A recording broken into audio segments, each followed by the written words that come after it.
आज का टॉपिक है angular momentum of rotating molecule, घूर्णन करते अणु का कोणीय संवेग। संवेग क्या होता है? वेग में परिवर्तन की जो दर होती है उसको हम संवेग कहते हैं। Change of rate per unit time is called momentum. अब यहाँ पर क्या हो रहा है, पर्टिकुलर मॉलिक्यूल एक एक्सिस के थ्रू रोटेट कर रहा है। इसका मतलब एक पर्टिकुलर एंगल बन रहा है रोटेशन में, और वो एंगल क्या हो रहा है, टाइम के साथ साथ वेलोसिटी के साथ साथ वो चेंज हो रहा है। तो now the change in velocity, this is called angular momentum. Angular momentum of A rotating molecule या घूर्णन करते अणु का कोणीय संवेग का जो फॉर्मूला है, जिसको हम प्रदर्शित करते हैं L equal to I W से। यहाँ पे देखिए L equal to I W. L क्या है यहाँ पर? एंगुलर मोमेंटम, अणु का कोणीय संवेग है। I है जड़त्व आघूर्ण, moment of inertia. Moment of inertia का जो डेरिवेशन है वो इससे पहले वाला जो लेक्चर था उसमें हमने बात की थी। I equal to mu R square, ये जो डेरिवेशन है उसमें से लास्ट में हमने फॉर्मूला डिराइव किया था I equal to mu R square. इसमें म्यू क्या था? रिड्यूस मास था, और आर क्या थी? Radius between the two atoms.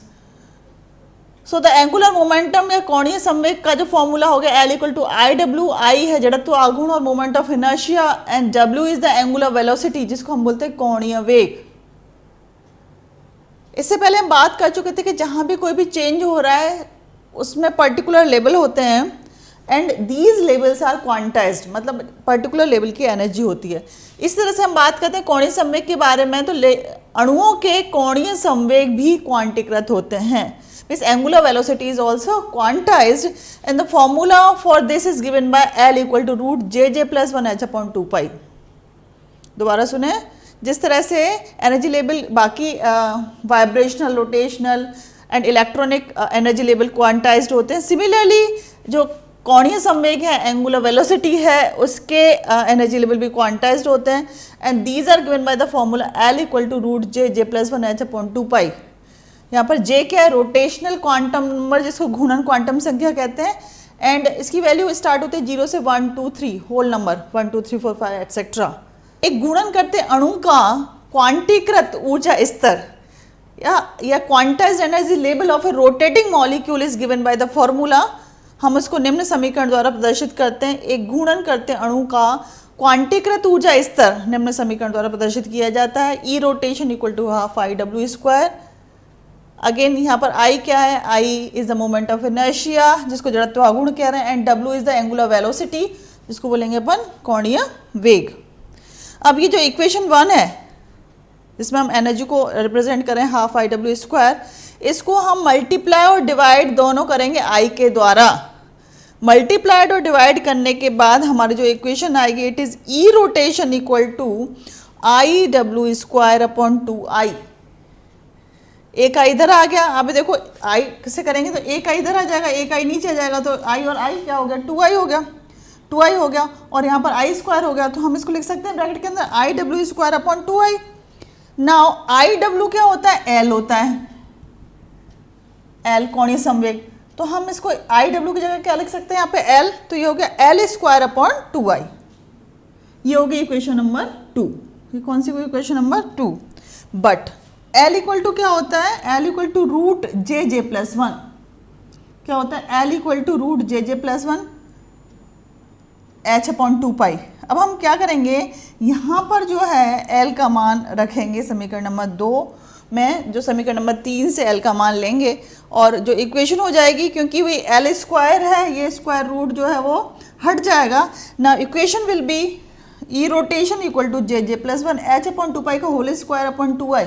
आप इसको कन्वर्ट करेंगे तो क्या हो जाएगा, या इसको रीअरेंज करेंगे तो E rotation equal to J plus 1 h square upon 8πI square. And ये इक्वेशन है, हम इसको इस तरह से भी लिख सकते हैं, this equal to E rotation equal to h square upon 8π square I J plus 1। So इस इक्वेशन को हम अभी बात करेंगे कैसे लिखेंगे। आप ये जो कांस्टेंट टर्म्स हैं h स्क्वायर 8π स्क्वायर I, इसको अपन आगे ले आएंगे, तो ये जगह E rotation equal to J plus 1। हम बात कर रहे थे एनर्जी ऑफ रोटेटिंग मॉलिक्यूल के बारे में। So this h square upon 8π square I, this can be written in a front side, so this will be E rotation equal to J square 8π square I J plus 1। E rotation जो है इसको हम ई जे से भी represent करते हैं, तो इस इक्वेशन में ई रोटेशन इक्वल टू ई जे रख के बाकी जो पैरामीटर्स हैं सेम रहेंगे।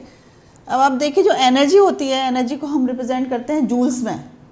अब एनर्जी को सेंटीमीटर इनवर्स में कन्वर्ट करने के लिए हम क्या करेंगे, जो रोटेशनल एनर्जी ई जे है उसको डिवाइड करेंगे एच सी से।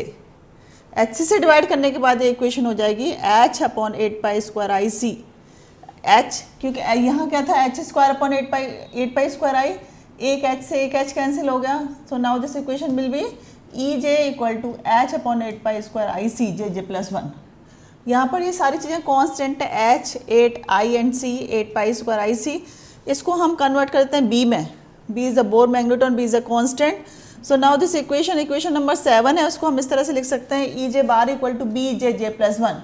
यहाँ पे जे क्या है, रोटेशनल क्वांटम नंबर, उसकी मान क्या होता है 0.23, पूर्णांक में होता है, होल नंबर में इसकी वैल्यू होती है, फ्रैक्शन में नहीं होती। ई जे क्या है, रोटेशनल एनर्जी, घूर्णन की ऊर्जा।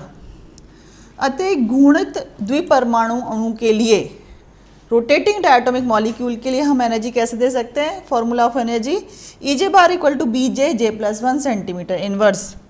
यहाँ पर क्या है, अगर हम ये ऊर्जा इस तरह की एनर्जी कैलकुलेट करना चाहते हैं कि जे इक्वल टू 0 की क्या है, 1 की क्या होगी, 2 की क्या होगी, तो हमें सिंपल क्या करना है, जे की जगह ये वैल्यू रखनी है। अगर हम जे की जगह 0 रखते हैं, या ग्राउंड स्टेट जो आपका रोटेटिंग क्वांटाइज एनर्जी लेवल है उसकी वैल्यू फाइंड आउट करने के लिए, तो ई की वैल्यू आएगी 0 सेंटीमीटर इनवर्स, यानी ग्राउंड स्टेट की एनर्जी के अंदर कोई चेंज नहीं है। जे इक्वल टू 1 पुट करने पर, यानी जो आपका फर्स्ट एनर्जी लेवल है रोटेटिंग मॉलिक्यूल का, उसकी एनर्जी होगी 2b सेंटीमीटर इनवर्स। यहाँ पर क्या करेंगे, हम जे की जगह रखेंगे 1, तो 1 + 1 इक्वल टू हो गया 2b। इस तरह से हम J equal to 2 second energy level की एनर्जी निकालेंगे। यहाँ पर क्या रखेंगे, जे की जगह 2 + 1 b, ये क्या आएगा 6b centimetre inverse. Similarly J equal to 3 के लिए निकालेंगे, तो हमें क्या रखना है, जे की जगह 3 रखना है, एंड वैल्यू क्या आएगी 12b सेंटीमीटर इनवर्स। तो यह इस तरह से आप एनर्जी लेवल की वैल्यू कैलकुलेट कर सकते हैं। Selection rule for rotating spectroscopy, तो घूर्णन स्पेक्ट्रा के लिए जो वर्ण नियम है, it is given as delta J equal to +-1। यहाँ पर प्लस क्या है, प्लस साइन इंडिकेट कर रहा है एब्जॉर्प्शन को, और माइनस साइन इंडिकेट कर रहा है इमिशन को। आप देखेंगे डेल्टा जे इक्वल टू +-1, यानी कि आप जो एनर्जी लेवल के अंदर जो चेंज है, मीन्स जो ट्रांजिशन हो रहा है, ओनली 1 स्टेप ट्रांजिशंस है ये। माइक्रोवेव स्पेक्ट्रोस्कोपी की खास बात क्या होती है कि ये सिर्फ एब्जॉर्प्शन स्पेक्ट्रा शो करता है, इमिशन स्पेक्ट्रा शो नहीं करता। So please note down this, एक बार और सुने। माइक्रोवेव स्पेक्ट्रोस्कोपी के लिए जो ट्रांजिशन मिलेंगे आपको, कौन से मिलेंगे, एब्जॉर्प्शन वाले मिलेंगे आपको। अब क्या सारे मॉलिक्यूल ये रोटेट होते हैं या माइक्रोवेव स्पेक्ट्रा शो करते हैं क्या, ये क्या कंडीशन है माइक्रोवेव स्पेक्ट्रोस्कोपी के लिए। तो कंडीशन फॉर माइक्रोवेव स्पेक्ट्रोस्कोपी क्या कंडीशन होती है, अणु में आपका जो डायपोल मोमेंट है उसका क्या होना चाहिए, चेंज होना चाहिए। अणु में द्विध्रुव आघूर्ण का परिवर्तन होना चाहिए।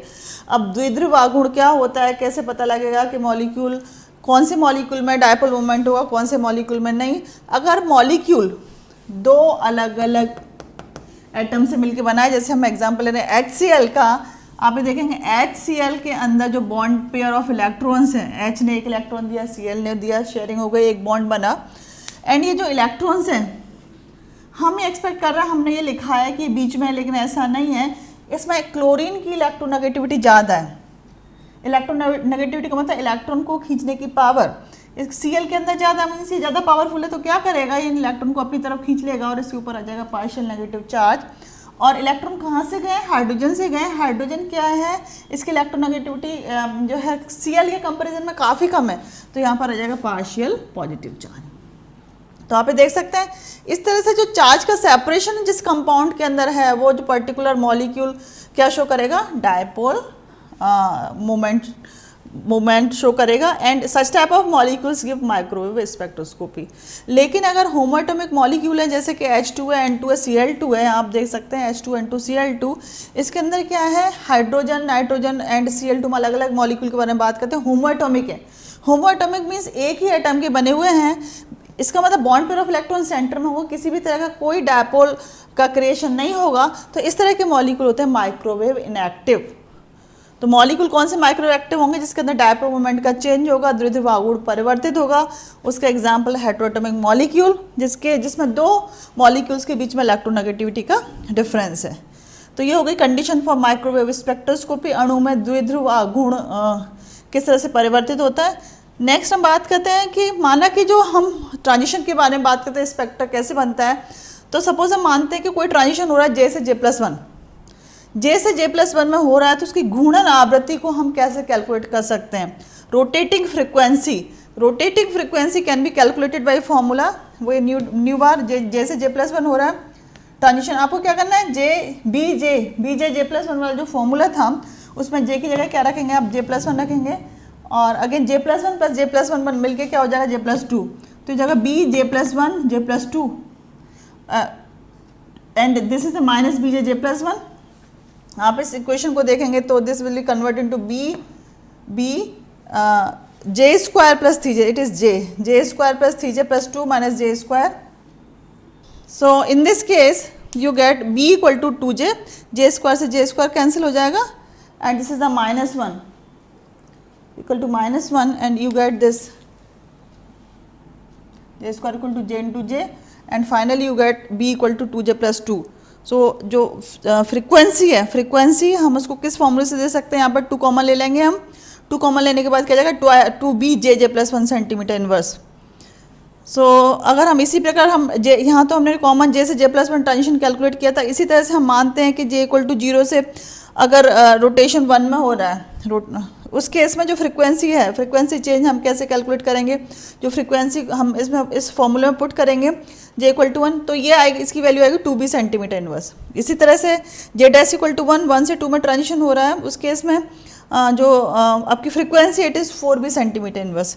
Similarly J equal to 2 to 3 में ट्रांजिशन हो रहा है, उसके लिए जो फ्रीक्वेंसी है, वो फ्रीक्वेंसी आएगी 6B सेंटीमीटर इनवर्स। अभी आप देखेंगे स्पेक्ट्रा, उसमें पता लगेगा कि हालांकि जो आपके स्पेक्ट्रम है वो आपको चेंज मिल रहा है, लेकिन फ्रीक्वेंसी का जो चेंज है वो ऑलमोस्ट सेम रहेगा। हम जब ग्राफ ड्रॉ करेंगे एनर्जी और अलाउड ट्रांजिशन लेवल के बीच में, तो ग्राफ इस तरह का आएगा, आप देख सकते हैं स्पेक्ट्रल लाइन को शो किया है।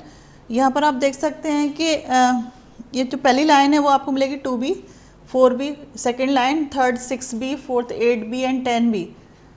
एंड जब दोनों का आप डिफरेंस देखते हैं 4B माइनस 2B, ये 2B होगा, 6B minus 4B equal to 2B, यानी कि दोनों किसी भी लाइन को ले लें, दो लाइन्स के बीच का जो कॉन्सिक्यूटिव लाइन है उनके बीच का जो डिफरेंस है वो कांस्टेंट रहता है। तो डिफरेंस कांस्टेंट क्या बता रहा है कि हालांकि आपको लाइन आपको अलग अलग मिल रही है, अलग अलग ट्रांजिशन से मिल रही है, लेकिन उन सबकी इंटेंसिटी सेम है। तो आप ये देख सकते हैं, एक खास बात रोटेशन स्पेक्ट्रा की होती है। नेक्स्ट टॉपिक अपना मैक्सवेल बोल्ट्जमैन द्वारा घनत्व के आधार पर ऊर्जा वितरण। क्योंकि हम जो सैंपल ले रहे हैं उसके अंदर बहुत सारे मॉलिक्यूल होते हैं, एक मॉलिक्यूल के बारे में हम बात नहीं कर रहे। जब हम ग्राफ ड्रॉ करते हैं, हम देखते हैं इंटेंसिटी हम मेजर करते हैं, तो हम देखते हैं कि जो एनर्जी चेंज हो रहा है, आपको जो पीक दिखाई दे रही है स्टार्टिंग में, क्या हो रहा है, उनकी डेंसिटी कम है। एक पर्टिकुलर पोजीशन पे पहुंचने के बाद उसकी डेंसिटी बढ़ रही है, बढ़ने के बाद वापस से कम होने लग जाती है। तो ये जो डिस्ट्रीब्यूशन है, it is called Maxwell Boltzmann distribution. And ये जो डिस्ट्रीब्यूशन किया इन्होंने किसके आधार पर किया, इंटेंसिटी ऑफ लाइंस के आधार पर किया, इसको पॉपुलर डिस्ट्रीब्यूशन भी कहते हैं। And this is given by formula Nj upon N0 equal to E minus delta E upon KT। Now the degeneracy of energy level, degeneracy का मतलब होता है कि जिस तरह से T2G, जिस तरह से d ऑर्बिटल जो बना हुआ रहता है वो 5 लेवल का बना हुआ रहता है। बाद में आप देखेंगे जब हम इसको स्प्लिट करेंगे d ऑर्बिटल को, तो वो T2G और EG में विभाजित हो जाता है। तो जब वो विभाजित नहीं हुआ है, जब पांचों लाइनें एक ही एनर्जी लेवल पर है, तो हम क्या बोलेंगे उसको डीजनरेसी। एंड जब वो T2G और EG में कन्वर्ट हो गया, तो हम क्या बोलेंगे उसको डीजनरेसी, उसकी रिमूव हो गई। इसी तरह से जो रोटेशनल एनर्जी लेवल हैं उसमें क्या होता है कि 3 4 जो या 1 2 जो भी एनर्जी लेवल हैं, अगर उनकी एनर्जी सेम है तो हम क्या बोलेंगे उनको डीजनरेट। जब हम कोई एक्स्ट्रा फील्ड अप्लाई करते हैं, जैसे मैग्नेटिक फील्ड अप्लाई करें, इलेक्ट्रिक फील्ड अप्लाई करें, तो वो डीजनरेसी रिमूव हो जाती है और वो लेवल क्या होते हैं, स्प्लिट हो जाते हैं। तो डीजनरेसी को हम किस फॉर्मूले से देते हैं, degeneracy is given by the formula Gi equal to 2J+1। अगर हम J इक्वल टू 0 यानी कि ग्राउंड लेवल के बारे में बात करते हैं, ग्राउंड स्टेट रोटेशनल लेवल, उसके लिए Gi की वैल्यू 1 होती है, यानी उसके अंदर एक ही एनर्जी लेवल होता है। अगर हम J equal to 1 first energy level के बारे में बात करते हैं, उसके अंदर 2 लेवल होते हैं। एंड J इक्वल टू 2 के अंदर 3 लेवल प्रेजेंट होते हैं। एंड स्पेशल कंडीशन के अंदर ये डीजनरेसी जो है वो रिमूव होती है। जो इंटेंसिटी होती है स्पेक्ट्रल लाइन की, it is given by the formula this तीव्रता intensity is proportional to N J upon N zero this equal to E minus delta E upon K T, जो फॉर्मूला दिया है इसको हम अगेन इसको proportional N J upon N zero equal to J plus one E minus E J upon K T से भी represent कर सकते हैं। यहाँ पर ये ई J upon K T exponential terms में है। जैसा कि हम पहले डिस्कस कर चुके हैं, E J equal to H C E J बार होता है। तो हम जो भी हम एनर्जी दे रहे हैं ई जे बार की फॉर्म में यानी सेंटीमीटर इनवर्स की फॉर्म में दे रहे हैं, तो हम क्या पुट करेंगे, इस एच सी की वैल्यू को हम कंसिडर करेंगे एंड फाइनली जो इक्वेशन हो जाएगी it is N J upon N zero equal to J J plus one E minus B H C J J plus one upon K T. ये क्या show कर रही है, आपकी पॉपुलेशन डेंसिटी शो कर रही है। तो अगर हम एनर्जी और पॉपुलेशन डेंसिटी के बीच में ग्राफ खींचते हैं किसी पर्टिकुलर मॉलिक्यूल को लेके, तो ग्राफ इस तरह का आता है। तो आप ये देख सकते हैं ग्राफ का पैटर्न किस तरह का है। स्टार्टिंग के अंदर पॉपुलेशन डेंसिटी कम है, लेकिन धीरे धीरे क्या होता है कि एनर्जी मॉलिक्यूल की बढ़ रही है और एक पर्टिकुलर लेवल पर बढ़ने के बाद मॉलिक्यूल की एनर्जी कम हो रही है। तो ये है आपका किस तरह से मॉलिक्यूल जो है वो डिस्ट्रीब्यूटेड रहते हैं और किस तरह से जो पॉपुलेशन डेंसिटी है उसके बेसिस पे आपको इंटेंसिटी लाइंस की मिलती है।